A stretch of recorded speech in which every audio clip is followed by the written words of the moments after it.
Não, se não aparecer, não vai aparecer, não. Entende, não. Siga louco.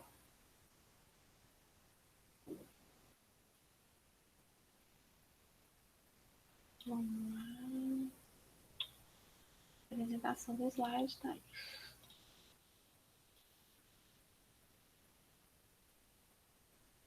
Então, gente, bom dia. Na aula de hoje, a gente vai falar um pouquinho sobre o período jesuítico. Vocês devem ter conseguido perceber que agora a gente está fazendo uma linha do tempo, né? Passando pelos períodos da história, atrelando filosofia com história. E agora a gente chega num período da história que já existe Brasil e nós já temos um pensamento educacional brasileiro. O pensamento jesuítico é uma algo que eu gosto de dar parte pela importância que os jesuítas tiveram ao longo da nossa história, a influência que eles tiveram na nossa educação, tá? Fazendo um resumão do que a gente falou anteriormente nas outras aulas, a Europa vive um período conhecido como Renascimento. No Renascimento, a gente vê a questão do antropocentrismo e do teocentrismo em debate. A gente vê o pensamento cada vez mais centrado na figura do homem, na importância do homem, em detrimento de que as explicações das coisas é a vida, fossem conduzidas apenas pela questão da divindade. A gente vê também uma mudança de quadro com a ascensão da burguesia ao poder e o fim dos feudos, dos territórios separados, organizados em estados nacionais e governos sistematizados na forma de absolutismo. Tá? Nós temos também o humanismo, que é o retorno a algumas fontes greco-latinas, sem intermediação dos comentadores medievais, e os movimentos de reforma e contra-reforma. Lembrando que a reforma são os que vão contestar, de certa forma, a questão de alguns pontos que eram comuns, sobretudo dentro da Igreja Católica, vão defender a questão da livre interpretação da Bíblia, do acúmulo de riqueza, e em um movimento para não perder fiéis e o poderio, a Igreja coloca a contra-reforma, né? Dentro da contra-reforma, uma organização, uma entidade muito importante foi a Companhia de Jesus, e é em cima dela que nós vamos falar hoje. No Brasil, a gente sabe que o Brasil foi achado, né, em 1500, e em 1530 a gente começa-se a colonização do território, quando a gente vê que o território vai sendo todo fatiado naquelas capitanias hereditárias. A primeira forma de exploração que se tem do território brasileiro é o cultivo de cana, e a sociedade acaba que ela se organiza em monocultura, que é cultivo, exploração da cana-de-açúcar, latifúndio, que são grandes terrenos com o senhor de engenho, e toda a economia tocada, sobretudo, pelo trabalho escravo. Nesse contexto, a gente vê que o Brasil começa a ser uma colônia que vai gerar riqueza agrícola, mas o lucro dessa riqueza ele não retorna, não é investido aqui, ele vai todo para a metrópole. E a metrópole, ela coloca ainda um sistema de regime agrário exportador dependente. O que significa isso? Que o Brasil ele vai produzir cana, mas ele se vê dependente de tudo de Portugal para aquisição de outros bens, tinham os portos fechados, era algo bem restrito. Então, nesse contexto que a gente vê que o Brasil ele se torna uma colônia para explorar mão de obra, não se tem uma preocupação de se instituir um sistema de educação no Brasil. Porque o projeto português, nesse primeiro momento, é um projeto de explorar. Para que eu vou educar, vou ensinar, vou investir na transmissão de conhecimentos, aquele que eu quero meramente para ser explorado? Não tem porquê. A gente vê que com essa questão da contra-reforma, nessas novas terras além-mar que eram descobertas, a Companhia de Jesus, ela vem com tudo e mais um pouco para sua missão de convertir do gentio, né? A gente fala mais dos jesuítas porque foi a ordem religiosa que teve trabalhos mais expressivos e importantes, mas é importante que vocês saibam que não foram só os jesuítas que atuaram no Brasil. A gente vê que teve ordens franciscanas, carmelitas, beneditinos, que por aqui também conviveram. Tranquilo aí, gente, até aqui? Alguma pergunta, dúvida? Tranquilo. Tranquilo, Thaís. Tocando então. Os jesuítas, gente, eles chegam no Brasil junto com o primeiro governador-geral, com Tomé de Souza. Eles chegam em 1549. Então, a gente considera que a chegada dos jesuítas no território brasileiro é o início da história da educação no nosso Brasil. E os jesuítas, eles chegam com uma missão de 3 vertentes: colonizar, aculturar. A prática educativa dos jesuítas é uma prática muito de aculturação, de inserção dos costumes do homem europeu sobre o povo. Pensem que os índios que aqui, quando os europeus se depararam com os índios que aqui viviam, os índios foram considerados em seus costumes como bárbaros, porque os europeus tomavam só aquilo que eles conheciam como certo. Então, que existia do índio bárbaro, eles precisavam ser convertidos, educados, aculturados, e isso se deu, sobretudo, pela catequese. Uma importante figura nesse primeiro momento é o padre Manuel da Nóbrega. E os jesuítas, eles são uma ordem muito bem organizada, gente. Pra vocês terem uma ideia, eles eram ligados diretamente ao Papa, e no primeiro momento eles não recebiam da coroa portuguesa verba para poder criar colégios para essa empreitada educacional deles. Eles recebiam verbas para alimentação e para compra de roupa. Eles conseguiam fazer o quê? Eles utilizavam essa verba para bancar a expansão dos colégios e a obra jesuítica. Com 15 dias que os jesuítas chegaram no Brasil, eles já tinham erguido o primeiro colégio. E o jesuíta, o trabalho jesuítico no Brasil, ele vai ter muito caráter de colonizador. Por quê? Porque eles queriam converter, eram um público muito grande para aderir a uma religião que estava em disputa de território com outras. Então, eles queriam converter o gentio e impedir os desvios da fé católica.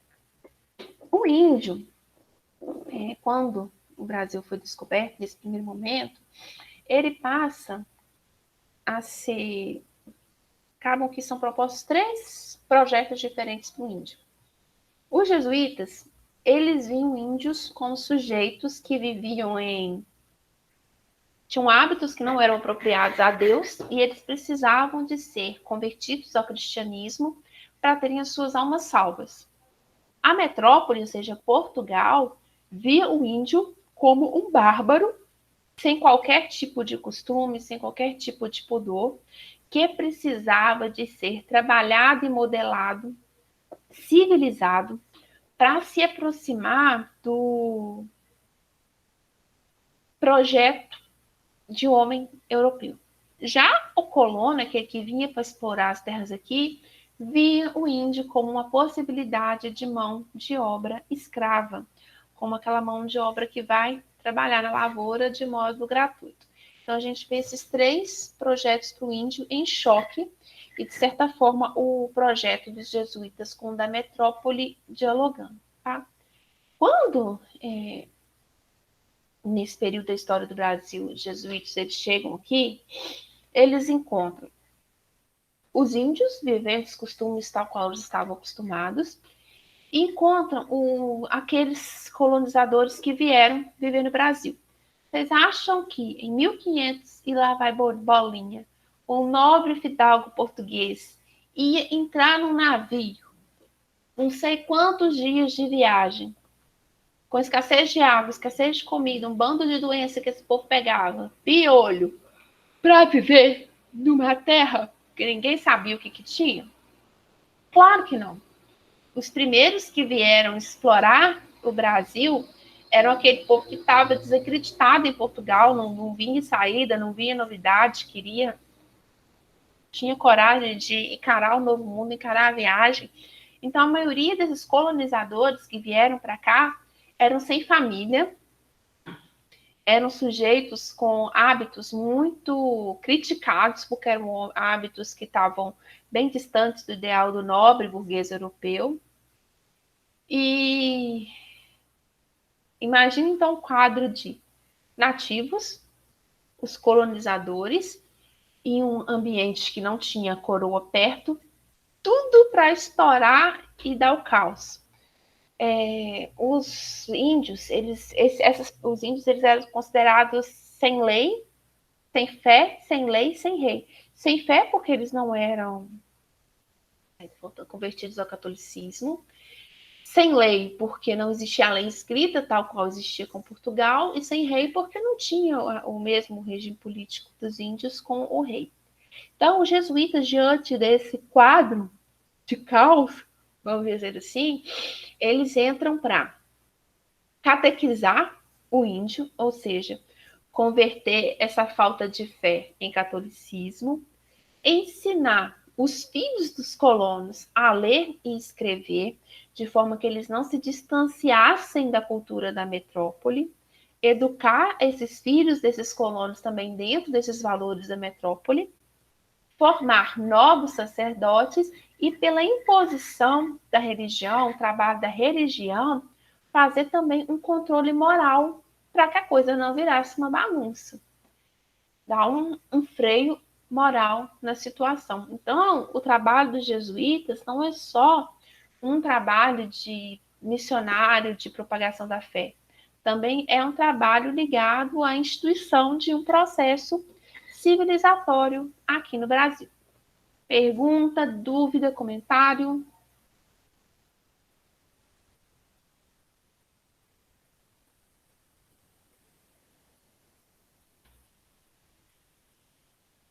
A vinda da Companhia de Jesus para o Brasil, os jesuítas eles vêm pela Companhia de Jesus, pode ser dividida em dois períodos. A fase heróica, que é o período de que a ênfase na catequese é maior, e o segundo período, que é o de consolidação, que é quando a gente vê uma expansão maior dos colégios. Na fase heróica, o grande nome é o padre Manuel da Palma Nóbrega, o padre José de Anchieta, e a primeira estratégia utilizada pelos jesuítas quando chegaram no Brasil foi tentar ir ganhando as crianças, começando a ganhar o coração das crianças, moldando as crianças. Então, muitas crianças órfãs, elas foram trazidas de Portugal para elas irem fazendo amizade com as criancinhas índias e fazendo esse processo de aculturação. E eles faziam esse processo de modelagem das crianças por meio de algumas atividades lúdicas que chamavam atenção pelo canto, pela dança, pelo teatro, todos esses elementos sempre com assuntos relacionados à fé. Então, utilizando disso, mas da ajuda das crianças órfãs, eles iam convertendo as crianças para depois fazer o trabalho sobre o adulto. O padre Manuel da Nóbrega, gente, ele fez um plano de instrução em que ele dividia o ensino em 2 graus, o obrigatório e o opcional. O obrigatório previa a aprendizagem do português pelo índio, porque imaginem, o Brasil nem sempre falou português. Durante um longo período da nossa história, o que se falou por aqui é língua geral. Língua geral é uma mistura de português com o tupi-guarani, tanto que os primeiros jesuítas que aqui chegaram, eles escreveram até gramáticas sobre língua geral, e a língua geral começou a circular até que mais à frente, quando o Pombal, ele faz a reforma pombalina, ele joga essa língua geral no chão e institui o português como obrigatório. Então, a primeira forma era tentar estabelecer um elo de comunicação de linguagem com o índio, ensinando o português ao índio, e era essa língua geral. A doutrina cristã e a escola de ler e escrever, bem rudimentos mesmo, tá? Nesse ensino obrigatório, que era ofertado aos índios que frequentavam os colégios, eles saíam aprendendo um aprendizado profissional e agrícola, ou seja, rudimento de alguma profissão, mas aprender a plantar o cultivo. O opcional incluía canto orfeônico, música instrumental, gramática latina, e esses estudos, eles habilitavam para a continuação dos estudos na Europa. Na universidade, era muito comum ir para a Universidade de Coimbra. Eram os estudos superiores. A grande massa da população e os índios era negada acesso a esse aqui. Só esse aqui. Os estudos superiores era só para os filhos dos mais abastados mesmos que tinham acesso a esse tipo de educação. Pergunta, gente. Tranquilo? Tranquilo. Fica tranquilo. Essa fase heróica dos jesuítas, ela é muito importante porque ela auxiliou no processo de tentar construir uma unidade política no Brasil. A colônia está distante da metrópole, mas a fé, essa imposição da religião, foi um elemento que foi como um cimento num palco de tantas diferenças que tinha tudo para explodir. Foi a fé que tentou apaziguar e criar um ambiente harmônico. Como eu disse para vocês anteriormente, os jesuítas eles aprenderam Tupi-Guarani, desenvolveram textos de gramática de Tupi-Guarani da língua geral, e a gente vê que no primeiro momento, como eu já disse anteriormente, o foco é na educação da criança, e depois, quando eles vão para a conversão do gentio, eles vão se utilizar de instrumentos para tentar desmascarar o pajé, jogar o saber do pajé por água abaixo. E são vários elementos que os jesuítas vão utilizar, elementos que são agradáveis, que convidam, que são chamativos, que é teatro, dança, música e poesia. Então, vai utilizando esses diferentes elementos para tentar converter. No primeiro momento, o trabalho dos jesuítas ele era itinerante. A gente vê que, na medida que as tribos elas vão sendo desmembradas, vão sendo instituídas missões, com a função de catequizar o índio, instruir os filhos do colono a saber ler, escrever e contar. E nessa fase heróica a gente vê muita imposição de hábitos, tradições e costumes em nome de um Deus, que é o Deus europeu. Os índios, eles são vistos pelos padres jesuítas como ociosos, preguiçosos, indisciplinados, sem noção de higiene. Existia os hábitos antropofágicos, que são de comer carne humana, isso era visto com um olhar de estranhamento muito grande. Os índios, a nudez do índio era condenada, o uso excessivo de adornos, que é comum aos índios, tudo isso foi condenado em nome de Deus e trabalhado para se converter aos hábitos europeus. E aqueles que resistiram a essa imposição do hábito europeu, eles foram açoitados, receberam, açoite no tronco, mutilação em atos públicos, para que essa correção servisse como exemplo para outros que tentassem ser rebeldes e não aderissem ao ideal português. Ou seja, esse processo de aculturação, ele não foi pacífico, ele foi violento, ele foi cruel e muitos se renderam a isso como uma estratégia mesmo de sobrevivência. Pergunta, comentário? E é uma loucura, né? Porque a gente aprende na escola que foi uma coisa super tranquila, que os índios aceitaram super, assim, fácil e nem resistiram. Só que, na verdade, não, eles resistiram bastante. Sim, resistiram. Resistiram, muitos morreram por conta disso, não foi um processo pacífico. A nossa história, como ela é contada, ela é uma história muito voltada à posição do europeu como um homem bom e tenta muito apagar, sobretudo, a questão do índio e a questão do negro no Brasil. É muito apagada a questão de luta, de resistência. Aconteceram esses períodos de dominação, aconteceram, mas eles não aconteceram sem que houvesse resistência, que houvesse luta, que houvesse aqueles que fossem e questionavam. Mas essas pessoas, a maioria das pessoas que tentam ir contra a corrente, elas são apagadas da história, totalmente apagadas da história. Esses dias, Professora, oi. se aqui no Brasil já é meio apagado, assim, sendo a nossa história, em Portugal, então é mais apagado ainda. Esses dias eu vi em alguma rede social falando sobre isso. Tipo, eles não têm noção nenhuma, porque essa parte da história é totalmente apagada da grade de matéria deles. Totalmente apagada. Coloca-se que nem eles falam que existe hoje vertentes dentro da história que não tratam 22 de abril mais como o descobrimento do Brasil. Eles falam que 22 de abril foi o achamento do Brasil. Porque quando você descobre uma coisa, é uma coisa que não existia. É uma novidade. E o Brasil existia, existiam os índios, existia uma organização social, a vida em comunidade, eles já tinham toda uma estrutura diferente da europeia, mas já existiam. O que aconteceu foi que o barquinho bateu aqui e achou algo que já existia, não descobriu. Porque descobriu uma coisa que é inédita, já existia vida aqui, já existia organização política ainda que de forma comunitária, diferente da europeia, já existia aqui.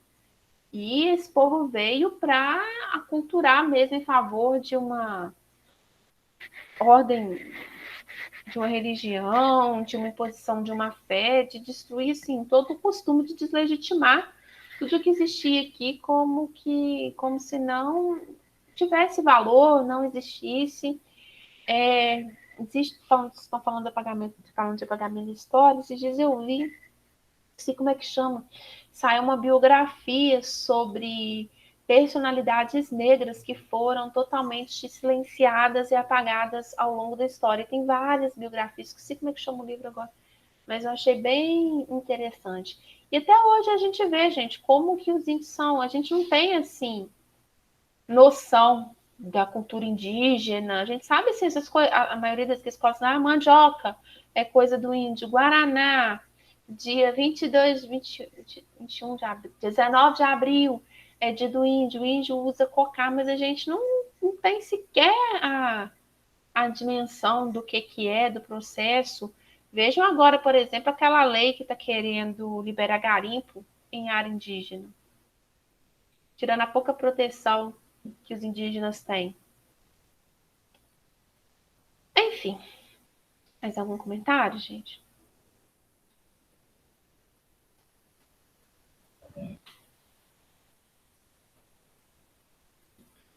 O período que os jesuítas eles se consolidam no Brasil, gente, é um período que já está no boom da explosão da cana-de-açúcar do Nordeste, que a gente tem grandes fazendas, os senhores de engenho. E a igreja, ela vai se fazer muito presente, que acaba que cada fazenda grande tem, de certa forma, um padre, e o padre ele vai estar acompanhando muito de perto a vida da esposa e dos filhos desse senhor de engenho, os grandes acontecimentos sociais que existem nesse período no Brasil são a ida no domingo à missa, as festas de cunho religioso. Então, são as formas da igreja se fazer presente, está fazendo um controle moral. Tanto que a gente vê no período da história do Brasil, na medida com que os filhos vão nascer, o senhor de engenho vai nascendo, já tem um destino. Primeiro, vai tocar os negócios da família. O segundo vai ter direito de seguir a faculdade de Direito em Coimbra, fazer uma profissão liberal. E o terceiro filho vai ser padre. Então, quando o padre ia no confessionário, escutava a confissão da senhora e dos filhos, ele modelava, de certa forma, comportamentos ao ouvir o pecado que era contado. A igreja ela teve um controle muito grande no Brasil. Nesse período, a partir de 1564, é instituído no Brasil a redízima, que é um imposto, 10% de todos os impostos seriam destinados aos colégios jesuíticos. Então, com essa destinação orçamentária, a gente tem um período de desenvolvimento muito grande, eles encontram condições favoráveis para a criação de colégios, e os jesuítas eles são uma ordem religiosa muito bem organizada.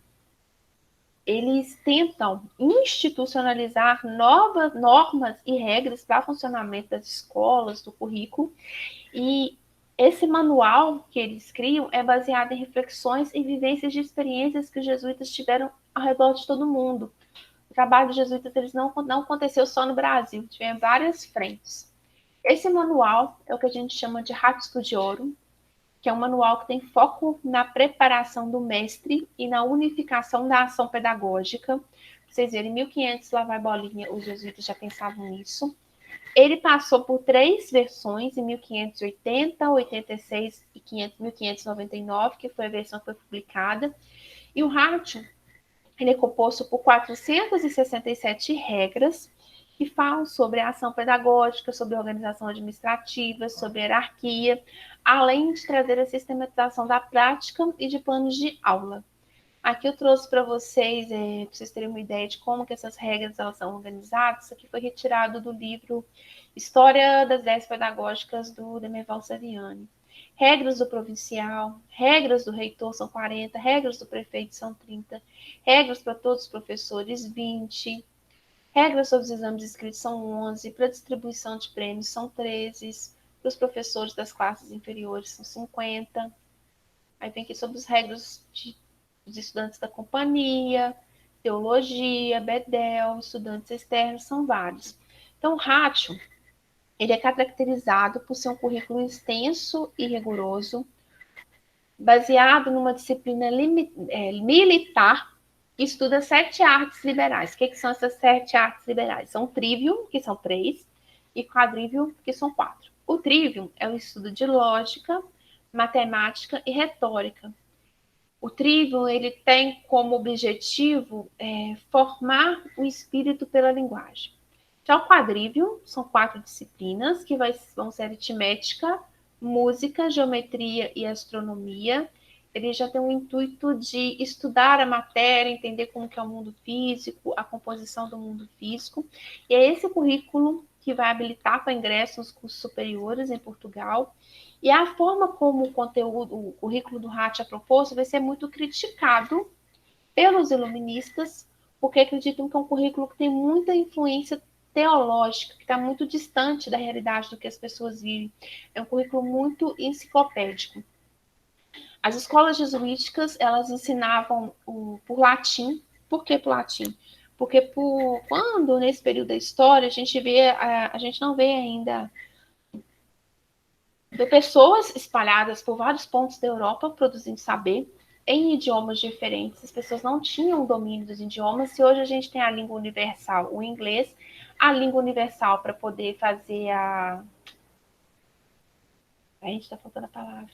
A distribuição, a disponibilização desse saber vai ser o latim. A escola jesuítica fazia uso da filosofia grega, mas de forma adaptada aos ideais da fé, com alguns trechos e temas considerados perigosos, proibidos. As obras contemporâneas, sobretudo as francesas, eram proibidas de serem trabalhadas e de circularem nos territórios jesuíticos, e eles utilizavam como método memorização e repetição, sabatinas, que eram arguições que aconteciam aos sábados, tanto que a gente ouve até hoje esse termo, alguns professores ainda fazem sabatinas. Decuriões, que eram os alunos que tinham melhor desempenho, que passavam a quase que desenvolver o papel de professor, auxiliavam na transmissão desse saber.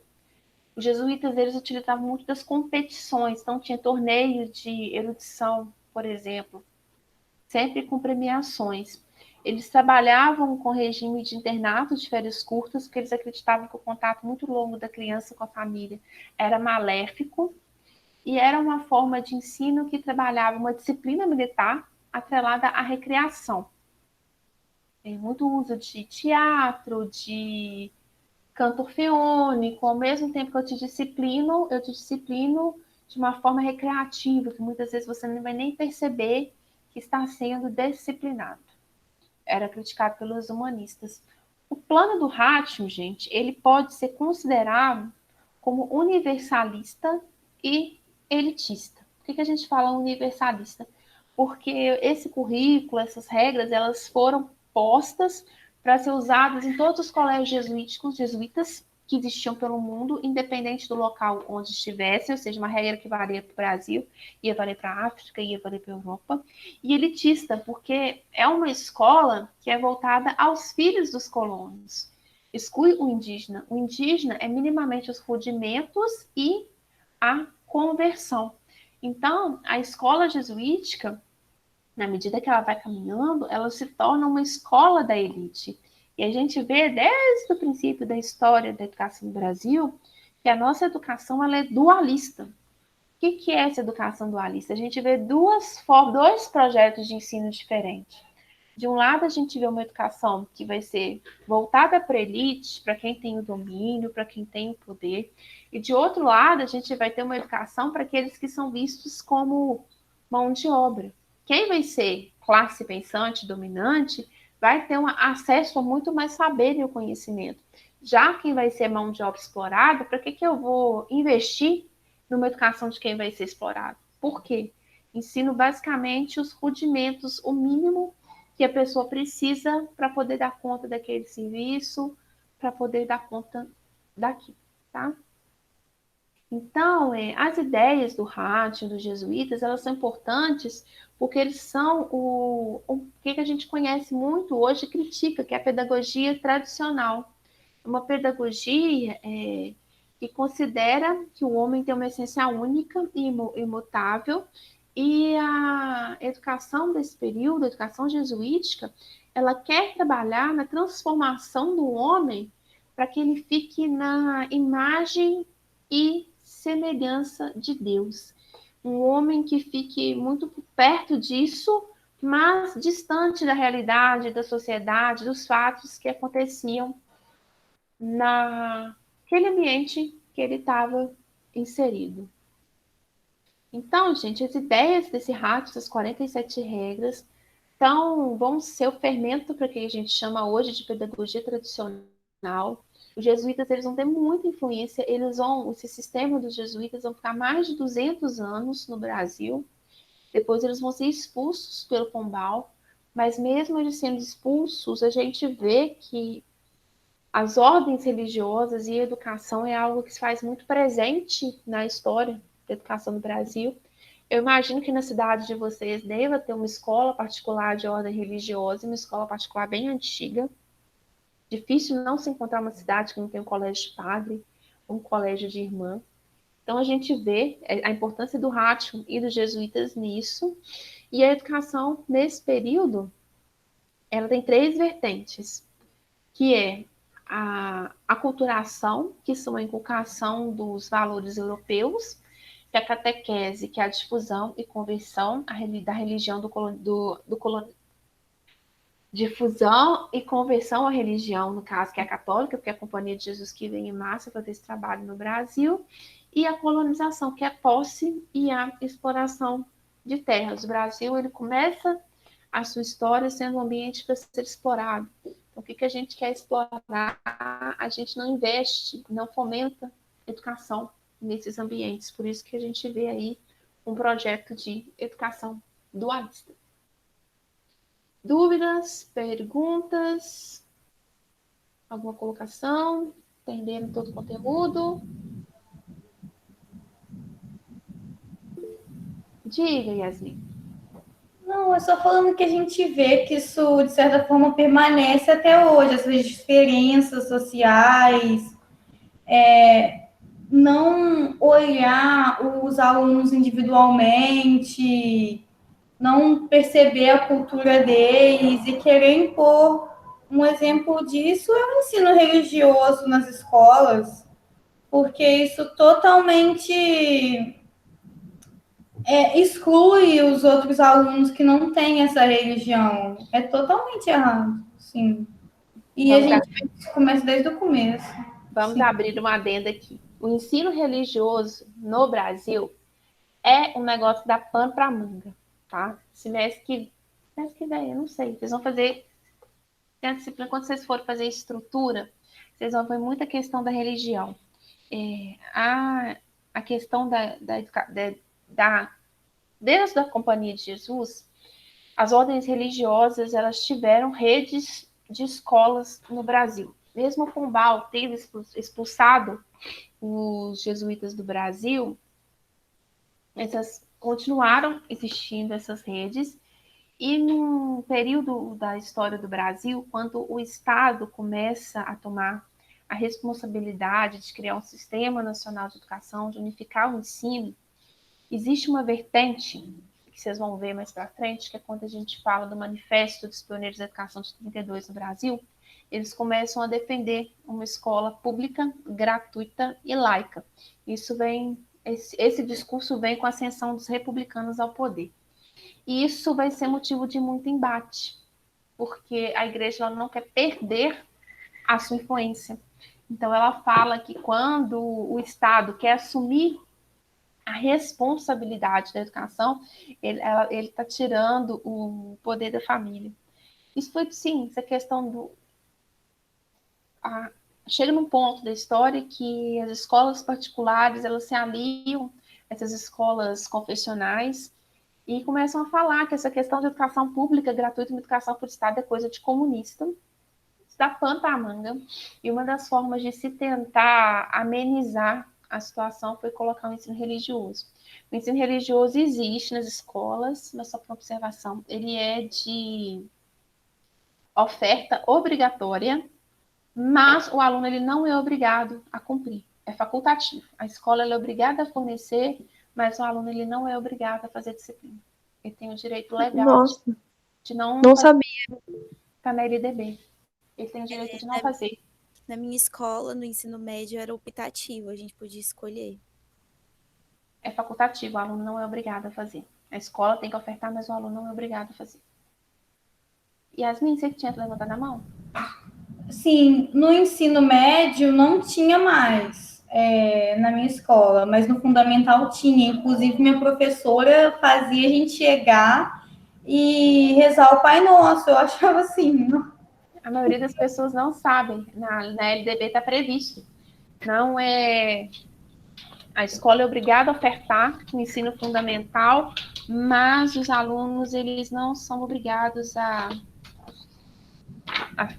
assistir aula. E eles não avisavam pra gente, assim. Lógico que não, gente. Vocês acham que vai avisar?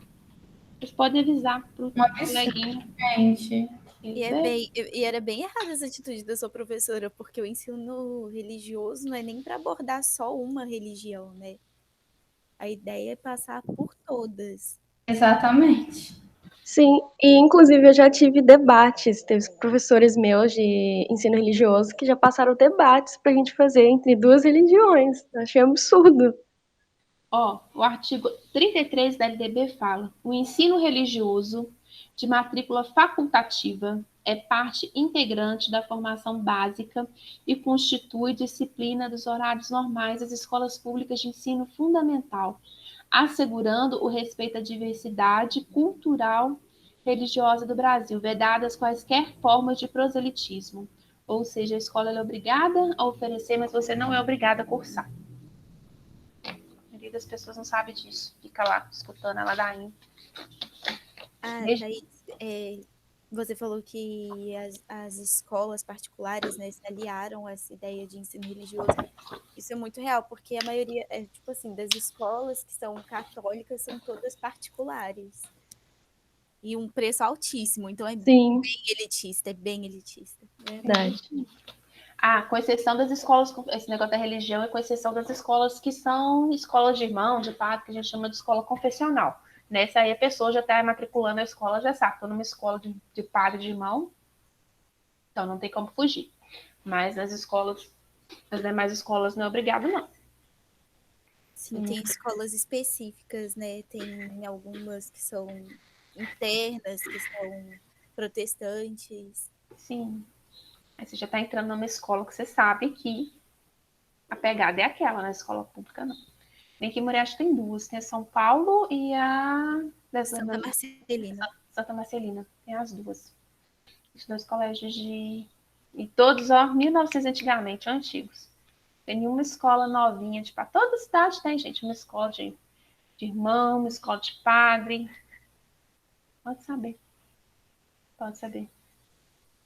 Desde que os jesuítas começaram a instituir as práticas pedagógicas no Brasil, deixaram herdeiros. Não é por acaso. Não é por acaso. Mais alguma pergunta, gente? Dúvidas?